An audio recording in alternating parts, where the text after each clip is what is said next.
Bendiciones y saludos para todos. Vamos a continuar con este estudio sobre la muerte.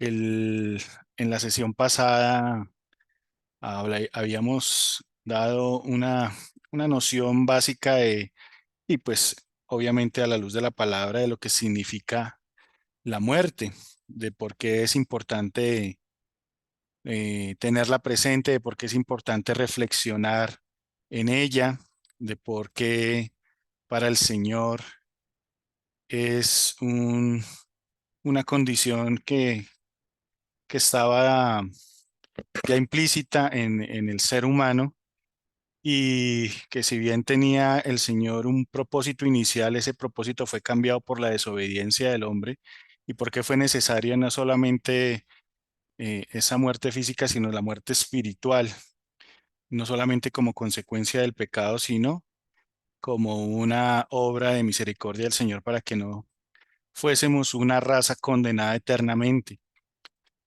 Y algo que siempre nos pone a reflexionar sobre la muerte es cómo enfrentarla, cómo prepararnos.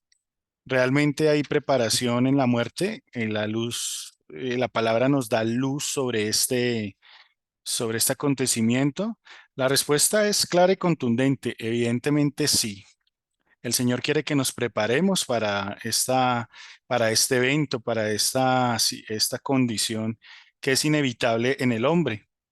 Entonces vamos a hablar hoy sobre cómo prepararnos, cómo estar preparados para nuestra muerte o la muerte de los que nos rodean. Evidentemente, pues siempre pensamos primero en nuestros seres queridos. Y permítanme, les comparto pantalla. Y lo primero que tenemos que tener presente es que ante un evento inminente como la muerte, la preparación debería ser primordial. Sin embargo, no lo es o no lo vemos así en muchas personas, hablando de cristianos, no lo vemos así en su forma de vivir. Pareciese que para muchos la muerte es una condición que va a llegar en mucho, mucho, mucho tiempo. Puede que sea así, como puede que no suceda de esta forma, porque nadie conoce ni la hora, ni el lugar, ni la forma, ni el día en que vamos a morir. Solo lo conoce el Señor. La preparación es un mandato. La preparación para enfrentar este evento es un mandato, no es una opción. Y vamos a tratar de entender a la luz de la palabra el por qué esto es así. Mateo 24:44 nos dice, por tanto, también ustedes estén preparados, porque el Hijo del Hombre vendrá a la hora que menos lo esperen. Indudablemente este texto se refiere a la segunda venida del Señor. Pero ¿qué sucede con aquellos a quienes llega la muerte y no ha venido el Señor? Pues para quien muere, la hora del Señor le ha llegado, porque ha llegado ese momento de encontrarse con su Dios, como lo dice el libro de Amós. Prepárate para encontrarte con tu Dios, le dijo el Señor al pueblo cuando lo recriminó por sus malas obras y sus malas acciones. ¿Mm? Asimismo, el Señor nos invita a prepararnos. Y aquí específicamente el Señor le decía a sus discípulos, llegará el momento en que yo regrese, estén preparados. Pero debemos equiparar ese regreso ese segundo regreso del Señor también con nuestra muerte si no ha llegado el Señor y nosotros vamos a morir. Tal vez el Señor llegue para no para nosotros, sino para las próximas generaciones, para la generación de nuestros hijos o los hijos de nuestros hijos. Pero ese encuentro realmente requiere preparación. Y aquí el Señor empieza a advertirnos y advertirnos ahora, estén preparados. Como soldados, debemos estar preparados para la batalla, listos para ese encuentro. Dice Lucas 12:35, manténganse listos con la ropa puesta, dice esta versión, y con su lámpara encendida. Sean como los siervos que están pendientes de que su señor regrese de una fiesta de bodas. En cuanto su señor llega y llama, ellos le abren enseguida. Yo recuerdo que cuando estaba prestando servicio militar y se daba una condición de alerta roja en el país, muchas veces teníamos que dormir vestidos, con botas, con el uniforme y con el fusil al lado de nuestra cama. Y si se daba una condición de alarma, ya íbamos a estar listos. Y recuerdo que un par de noches nos tocó dormir en esa condición. Asimismo, la palabra aquí nos dice en este pasaje, manténganse listos con la ropa puesta, porque esa es una necesidad ante la inminente llegada de la muerte. No sabemos cuándo, tal vez sea en 10 años, 20 años, 30 años, pero que llega, llega. Es decir, es inminente. Es decir, no va a faltar esa cita. Como les decía en la sesión pasada, nadie va a llegar tarde a esa cita. Y aquí en la palabra también nos dice, mantengan su lámpara encendida. ¿Qué le diría el Señor a un hombre o una mujer sentenciado a morir, a un hombre que esté desahuciado? Pues la palabra nos da cierta luz al respecto. Dice aquí Segunda de Reyes 21, y algunos recordarán este pasaje. En aquellos días cayó enfermo de muerte Ezequías, y vino a él el profeta Isaías, hijo de Amós, y le dijo, así dice el Señor, pon tu casa en orden, porque morirás y no vivirás. Este es un evento o un cuadro que nos da algún tipo de luz sobre lo que es importante para el Señor o lo que le diría el Señor a un hombre como Ezequías, que evidentemente ya estaba sentenciado por el Señor a que muriese. Ya conocemos la historia que él oró después y bueno, el Señor le extendió el tiempo de su vida, pero fueron 15 años más y llegó la muerte de todos modos. Pues hay noticias para ti y para mí. Tú y yo estamos sentenciados. Lo único es que carecemos de la información del día, como les decía ahorita, de la forma, de la hora, del lugar, del momento, pero estamos sentenciados y todo ser humano está sentenciado a esa muerte primera. Ya sabemos que esa muerte segunda, que es la promesa del Señor de que nos iba a resucitar, que nos iba a dar vida eterna, ya sabemos que por su gracia, por su misericordia, Él nos ha salvado. Pero eso no, ni siquiera esto nos va a librar de ese momento en el que físicamente tendremos que afrontar todos. Entonces, por eso podemos deducir y declarar con toda confianza de que estamos sentenciados. Pero en esa sentencia, para esa sentencia hay una instrucción y una instrucción precisa para este evento. Porque así como se lo dijo Ezequías, nos lo dice ahora a nosotros. Nos dice, pon tu casa en orden. Esa es la forma en que empezamos a estar preparados para la muerte. Desde luego vamos a tratar de estudiar un poco más lo que significa el que tengamos nuestra casa en orden. Pero ahí hay una instrucción respecto a este evento. Pon tu casa en orden porque ciertamente, dice una versión, morirás. Es decir, va a suceder. Y aunque a Ezequías le fueron añadidos 15 años, murió. Y eso no significó que esta orden fuese anulada. Por el contrario, le fue extendido un tiempo, pero sin duda, si algo tenía Ezequías claro, era ese mandato del Señor. Vas a morir, pon tu casa en orden. Y nos habla de una palabra ahí que es súper vital y hace parte de uno de los atributos del Señor, el orden. Servimos a un Dios de orden. Nuestra prioridad debe ser mantener un orden continuo. Esa es la manera en que empezamos a darle a nuestra casa orden.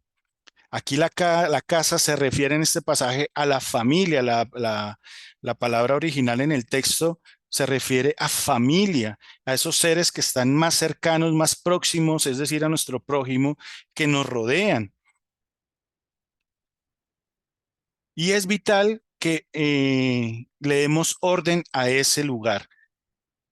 En el original de la palabra aquí orden se refiere a muchos contextos. Le leo aquí algunos. A un cargo, es decir, encargar, a constituir, a designar, a encargar, a encomendar, a enviar, a escoger, a establecer, a gobernar, a imponer, a intimar, mandamiento, dar un mandamiento, mandar, ordenar, prescribir, a prohibir, a recomendar. Todas estas cosas caben en la definición de dar orden o pueden darse en un contexto específico. Pero hablando de una forma mucho más específica, lo que nos dice el Señor es que poner la casa en orden quiere decir, y empezar a darle a nuestra casa orden, quiere decir que nosotros podamos dar a cada quien lo que es necesario, lo que es justo, lo que es adecuado, a cumplir nuestros roles. Ya vamos a ir viendo más específicamente enseguida lo que esto significa. A dar órdenes que aquello que está fuera de ese orden divino, pues tiene que encarrilarse nuevamente. Y nosotros estamos llamados a ejercer esa tarea. Porque Dios nos ha dado ejemplo y Dios nos deja ver cuál es cuál es la capacidad o más bien, no la capacidad, sino el objetivo de este rol y este atributo que tiene el Señor. Génesis 1:2 nos empieza a dar esta perspectiva. Dice que la tierra estaba, ¿qué? Desordenada y vacía. ¿Qué hizo el Señor enseguida? Y ahí en el texto de Génesis lo podemos ver, pues empezó el Señor a darle orden. El Señor empezó a preparar la tierra ¿para qué? Para la llegada del hombre, para que cuando éste estuviese allí, cuando el Señor puso al hombre en el huerto, todo estuviese dispuesto de tal forma que las cosas pudiesen ser usadas por él. Simplemente allí lo que hizo el Señor cuando puso al hombre en el jardín del Edén fue delegarle tareas, responsabilidades. Pero era inminente que iba a llegar el hombre, por eso el Señor buscó el lugar donde lo iba a establecer y ese lugar estaba desordenado y vacío y empezó a dar orden. Pues ante la inminente llegada de la muerte, la, la tarea es empezar a darle orden a nuestra vida, a nuestra casa. Salmo 37:23 dice, por el Señor son ordenados los pasos del hombre, y el Señor se deleita en su camino. Pensemos en una visita, cuando vamos a recibir una visita en nuestra casa. ¿En qué es lo primero que pensamos? En el orden. Lo que menos queremos es que esa visita, si es importante y tal vez así no sea tan importante, lo que menos queremos es dar una imagen de desorden, una imagen que sea desagradable para esa persona al ingresar a nuestros hogares. Entonces en nosotros ya está implícito ese deseo de dar orden ante una llegada inminente de algo o de alguien. Y aquí Salmos 37:23 nos dice que por el Señor son ordenados los pasos del hombre. Ese es el cristianismo, si se puede resumir de una manera más práctica. ¿Qué es el cristianismo? Se puede definir como la llegada de un Dios de orden a una vida desordenada. Porque pensemos en ese momento en que recibimos al Señor, en que empezamos a conocer de Él, ese momento en el que empezamos a entender quién es Él y qué quería de nosotros. Y todo lo podemos sintetizar en esa palabra, orden. Teníamos desórdenes a nivel a niveles emocionales, a niveles sexuales, a niveles personales, a niveles familiares, a niveles sociales.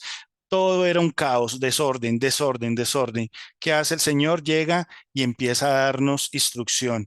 ¿Para qué es esa instrucción? ¿Para qué son sus mandatos? ¿Para qué son sus ordenanzas? Para que el ser humano tenga orden. Ese orden que perdió por medio de la desobediencia en el huerto del Edén, en el jardín del Edén, y por eso fue puesto en el huerto para trabajar la tierra.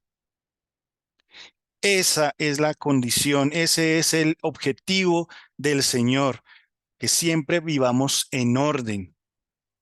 Y máxime cuando entendemos que vamos a tener un evento como la muerte.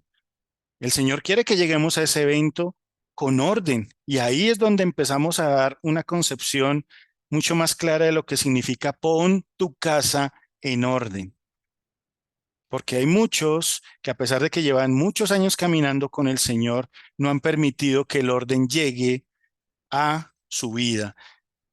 No han permitido que el Señor ordene ciertas áreas de su vida. Y ahí se demuestra que no hay preparación para la muerte.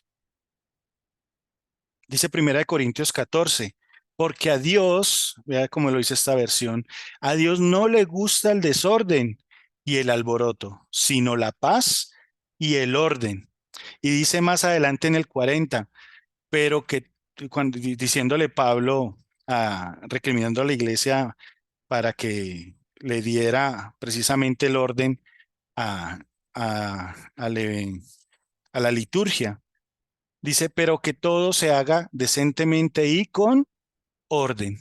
Ahora, ¿por qué dio esta directriz? Pues en el verso 33 él dio la, la justificación. Porque a Dios no le gusta el desorden y el alboroto, sino que la paz y el orden. Eso debe representar la llegada de nuestro Señor a nuestras vidas. Orden, pero no simplemente un orden para pensando en el día de hoy, aunque evidentemente el Señor nos dice que vivamos cada día que entendamos que cada día trae su propio afán, pero el Señor está pensando en ese futuro, en eso que nos espera, en ese evento inamovible que es la muerte y desea que nosotros lleguemos allá en el orden, en la paz, en la tranquilidad. Y voy a hablarle de cuatro áreas que son las más elementales en la vida de todo ser humano, en la que el Señor quiere que tengamos ese orden, esa paz y esa armonía para que cuando llegue ese evento podamos recibirlo de la manera adecuada y con la tranquilidad que esta demanda. En el área espiritual, dice Apocalipsis 3:20, he aquí yo estoy a la puerta y llamo. Si alguno oye mi voz y abre la puerta, entraré a él y cenaré con él y él conmigo. Este texto se usa mucho cuando o se ha tenido por costumbre de un tiempo para acá usarlo con las personas que recién conocen al Señor. Y aunque puede tener, entiendo el énfasis que se le quiere dar, no es una palabra que se le esté hablando a un neófito, a una persona que apenas conoce el Señor. Es un llamado de atención de parte de Dios, de nuestro Señor Jesucristo, a la iglesia de la Odisea, porque su obediencia es muy superficial, porque su obediencia no es comprometida al 100%, es parcializada, es a medias. Y a esta iglesia le llama la atención y ciertamente le dice, bueno, yo conozco que me quieres servir, pero tengo algo contra ti y es que no me has amado como debes amarme. Y por eso allí les dice, he aquí yo estoy a la puerta y llamo. Y si alguno oye mi voz y abre la puerta, entraré a él y cenaré con él y él conmigo. Esta es la postura del Señor con nosotros, no solamente con la Odisea, sino con nosotros a diario. Él está ahí esperando que nosotros tengamos una comunión diaria con Él por medio de la oración, por medio de la lectura de la palabra, semanalmente por medio del congregarnos, que es importante. ¿Por qué nos congregamos? Porque también empezamos a apoyarnos los unos a los otros. Es vital que nosotros también no nos encerremos en nuestro mundo y en nuestros problemas y nos victimicemos y creamos que nuestros problemas son lo único en el mundo, sino que aprendamos a sobrellevar la carga los unos de los otros. Pero ¿cómo vamos a aprender a sobrellevar cargas de unos u otros si estamos ensimismados o estamos metidos en nuestro mundo, en nuestra burbujita, y no nos congregamos y no somos habituales en ello? Por supuesto que en las iglesias vamos a encontrar, en las congregaciones vamos a encontrar cosas en las que hay desorden, nos vamos a encontrar personas con las que nuestro carácter va a ser limado, relaciones que no van a ser fáciles de llevar, pero es necesario congregarnos para ofrecer nuestra ayuda y para que otros nos ayuden también a crecer en la fe. Por eso el Señor nos dice, pongan su área espiritual en orden. Él nos llama al orden en esta área, y si estamos siendo ligeros como la iglesia de la Odisea, si estamos siendo superficiales, parcializados, pues el Señor nos recuerda, yo estoy ahí a la puerta, yo estoy ahí cerca. Solo es que con tu voz, con tu oración toques y yo abriré la puerta. Yo entraré contigo, cenaré contigo, estaré contigo, compartiré contigo, te enseñaré cosas, pero yo estoy ahí. Eso es darle orden a nuestra área espiritual.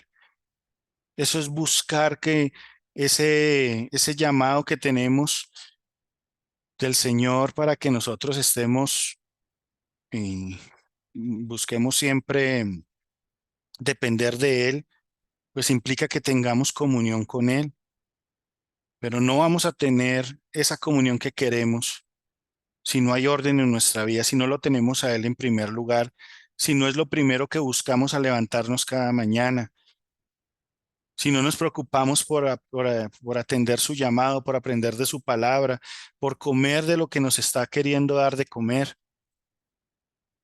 Ahí la pregunta para reflexionar es, ¿estamos viviendo en orden nuestra vida espiritual? Y recordemos para qué la queremos ordenar, para que cuando llegue ese evento, el Señor nos encuentre con nuestra lámpara prendida, nuestra lámpara encendida, porque estamos esperando a nuestro Señor, porque estamos atentos a su llegada, porque estamos a cuentas con Él, pidiéndole perdón, restaurando aquello que debemos restaurar, sanando aquello que debemos sanar. En nuestra área familiar, 1 Timoteo 3:4, cuando el apóstol Pablo le da las instrucciones a Timoteo sobre las condiciones del obispo, dice que gobierne bien su casa y tenga a sus hijos en sujeción con toda dignidad. Estas eran las condiciones que se le solicitaban a quien quería ser obispo, incluso diácono, pero evidentemente no es solo para ellos, porque a lo largo de la palabra, y no me cabrían acá todos los versos en los que el Señor nos lleva a querer entender que debemos asumir nuestros roles en la familia, como madre, como padre, como hijos, como hermanos o hermanas, como esos líderes que también debemos ser en nuestros hogares. La palabra dice que eduquemos a nuestros hijos, que los formemos. Ahora estamos asumiendo esos roles, estamos formándolos, estamos dejando en ellos un legado si somos padres, les estamos enseñando la palabra. Y si no la estamos enseñando, ¿por qué no lo estamos haciendo? Es que no sé qué decirles o no, pues no estás preparándote. ¿Qué quieres dejarle a tu hijo? ¿Una herencia material que tal vez él puede malgastar de una forma inadecuada, en un mal negocio, en un mal proceder? Los bienes materiales, dice la palabra, que toman alas como las aves del cielo, echan a volar y desaparecen. Eso no es dejarle un legado a nuestra familia, y eso no es asumir nuestro rol. Tenemos que asumir ese liderazgo y empezar a enseñarle a nuestros hijos la palabra de Dios, con nuestros seres queridos, con nuestros hermanos, con padres, si los tenemos vivos, poder compartirles, poder ser promotores al compartir el evangelio.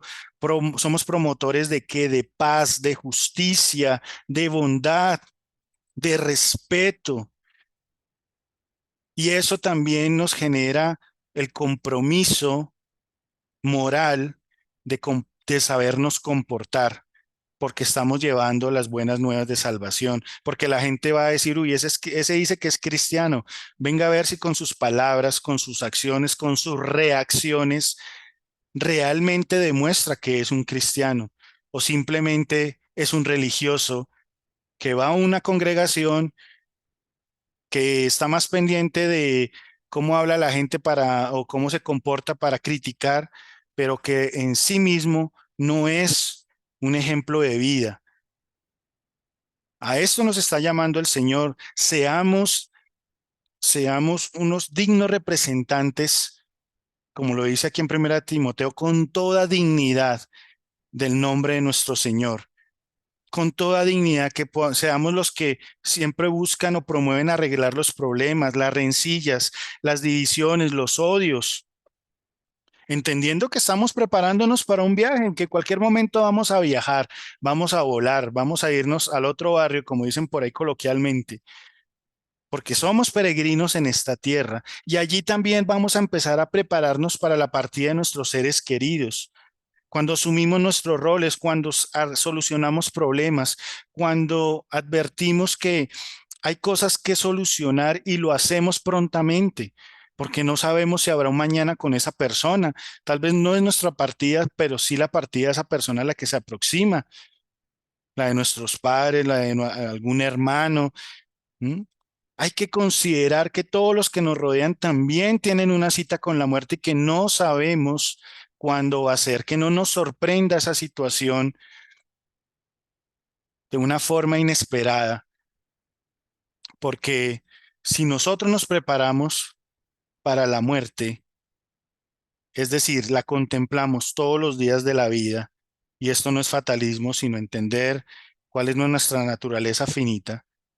¿Qué va a pasar con eso? ¿Para qué nos sirve eso? Contemplarla a diario en nosotros y en nuestros seres queridos, que su impacto se va a reducir. Eso no quiere decir que no vayamos a sentir dolor, que no vayamos a llorar, no quiere decir que no vayamos a extrañar a ese ser querido, a esa persona, a ese amigo, a esa persona que estimamos tanto. Pero cuando entendemos que es parte de esa naturaleza y que es una posibilidad latente y diaria, estamos preparados. Vamos a estar preparados. Es necesario pensar en la muerte, que no nos dé miedo pensar en ella, sino que sea una motivación para poner en orden nuestra casa, que podamos delegar responsabilidades, que preparemos a nuestros hijos para la vida. Estamos en una batalla contra el tiempo, es una batalla contra reloj, simplemente que no sabemos la hora, pero sin duda la hora ya está establecida. En nuestra área social, Romanos 12:18 dice, si es posible, en cuanto dependa de vosotros, estén en paz con todos los hombres. Seamos promotores de paz, porque Dios es un Dios de paz. Prediquemos el Evangelio, seamos emisarios del Evangelio. Eso es estar preparados. Eso es ayudar a preparar a otros para la muerte. Porque ¿qué es finalmente el Evangelio si no decirle a la persona, mira, tu muerte puede llegar en cualquier momento y tú no sabes si vas a estar en una eternidad con el Señor o en condenación? Pero la palabra dice que si no te arrepientes, si no te vuelves al Señor, va a ser una condena eterna. Pero si te vuelves a Él, hay esperanza, hay salvación para tu vida. Eso es preparar a la gente para la muerte. Eso es prepararnos nosotros para también morir. Hagámoslo a diario. Que nos encontramos a una persona que hace rato no veíamos, compartámosle la palabra, invitémosle a una reunión, invítela a esta reunión si de pronto usted sabe que no le va a decir todo lo que tiene que decirle. Estos espacios están reservados para ello. Compártale una de estas charlas, háblele, prepárelo Y prepárese usted para la partida de esa persona que tal vez es especial para usted. Porque qué satisfacción que de pronto llegue la muerte de esa persona y usted en su corazón diga, "Ah, qué bueno que le hablé, qué bueno, Señor mío, que me permitiste compartirle de ti. Uy, cómo estaba de cerquita la partida de esta persona y mira, yo tuve la oportunidad y le hablé". Eso genera satisfacción aún en medio de la tristeza, el dolor. Igualmente es con nuestros seres queridos. Si decimos amarlos, si decimos valorarlos, compartámosle del Evangelio. Preparémoslos para esa partida eterna. Contemplemos que tal vez su partida está latente, está próxima, que está cercana, y eso nos va a llevar a tener una, una, un mejor panorama y un panorama mucho más, más claro y más preciso y más realista de que estamos siendo peregrinos en esta tierra. A nivel de de nuestra área económica o material, ¿qué dice Romanos 13:8? Dice, no le deban nada a nadie. Única deuda que ustedes deben tener es la de el amarse los unos a los otros. Esa debe ser nuestra única deuda. Infortunadamente, estamos en una sociedad que nos enseña a estar endeudados, endeudados y endeudados. Pero incluso en esta área el Señor quiere que nos preparemos, que seamos justos, que aprendamos a repartir equitativamente cuando haya que hacerlo, que seamos justos a la hora de pagar impuestos, aunque sea molesto, aunque nos parezca injusto, aunque nos parezca que, bueno, en fin, yo sé que cada uno tiene una concepción de cada gobierno y de y una postura política, pero el Señor aún en medio de un imperio romano que había sido tan agresivo con el pueblo judío, pero el Señor le enseñó a sus discípulos a pagar impuestos, a no deberle nada a nadie, ni siquiera al gobierno, a librar esas deudas, esos gastos innecesarios, también debemos sacarlos y evitarlos en lo posible y que son banales, muchas veces triviales, simplemente por satisfacer un, un impulso de vanidad. Aprendamos a invertir, aprendamos también a dar para el reino de Dios. A veces en las congregaciones hay trabajo social. Saquemos un dinero y demos allá. No siempre estamos pensando en que voy a ahorrar para mi iPhone 14 de 7 millones de pesos, que sirve igual que uno de 700, 800.000 pesos, qué sé yo. No quiero decir con esto que sea un pecado tener este tipo de teléfonos, pero a veces invertimos en donde no debemos y a veces el Señor, recuerden que cuando nos da en sobreabundancia es más para que pensemos en otros, no solo en nosotros mismos, que podamos restituir. Muchas veces también el Señor nos da para que restituyamos, ahorremos, enseñémosle a los nuestros a ahorrar. Todo esto es preparación para la muerte, claro, porque el día que llegue, si tú no dejas deudas, qué mejor que eso, que no le dejes a tus hijos, a tus seres queridos una deuda, un compromiso financiero. Que la gente diga, mira, este hombre era un buen administrador, esa mujer, ¿qué administradora era? El Señor le enseñó y lo bendecía o la bendecía porque supo administrar, supo manejar sus finanzas. Eso también es prepararse. Prepárese para pagar esas deudas, para sanear su economía y la de su familia. Hágale ese favor a sus seres queridos. ¿Por qué? Porque usted contempla que su momento tal vez esté próximo a llegar. Así falten 20 años, hermano, pero sea ordenado, dele orden a su casa. Y recordemos, como nos lo dijo el Señor, pon en orden tu casa, porque ciertamente morirás. No es difícil esperar y recibir la muerte. No es difícil cuando la contemplamos como el Señor quiere que la contemplemos. No es difícil cuando comprendemos de qué forma el Señor quiere que obremos ante ese evento. No es difícil si sabemos que el Señor está en control. Dentro de o en 8 días, en la siguiente sesión, vamos a ya hablar de cómo superar de pronto ya la muerte de alguien que partió y no lo hemos podido sobreponernos a ello. Vamos a ver algunas cosas, pero en esta oportunidad quería compartirles esto de parte del Señor porque no podemos olvidar algo que es innato, que es parte del ser humano y es la muerte física. Por eso, tomémonos este par de minuticos que nos quedan y orémosle al Señor. Digámosle, Señor, gracias, porque entendemos cada vez más cuán importante es el contemplar la muerte, el contemplar ese momento en el que estaremos cara a cara contigo, Señor mío. Ese momento en el que la hora del Señor llegará a nuestras vidas. Eso significa la muerte, que ha llegado nuestra hora de encontrarnos con nuestro Dios, contigo, Señor. Ayúdanos a poner nuestra casa en orden. Ayúdanos a hacerlo en nuestra área familiar, en nuestra área espiritual, en nuestra área social, en nuestra área económica, que podamos dejar un legado de bendición. El justo, dice la palabra, que siempre será recordado.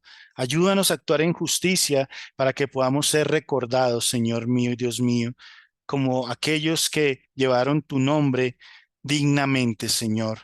Ayúdanos a prepararnos no solamente para nuestra partida, sino a la partida de aquellos seres queridos, entendiendo que debemos obrar en orden, en justicia, en dejar las cosas listas y a cuenta, Señor mío, en solucionar problemas, en solucionar esas rencillas y todo lo que pueda haber afectado nuestras relaciones. Gracias te damos por este tiempo, Señor, y síguenos enseñando este tema porque necesitamos estar preparados. A ti te damos la gloria y la honra y te alabamos y te bendecimos en el nombre de tu Hijo Jesús y por el poder de tu Santo Espíritu. Gracias, Señor. Amén.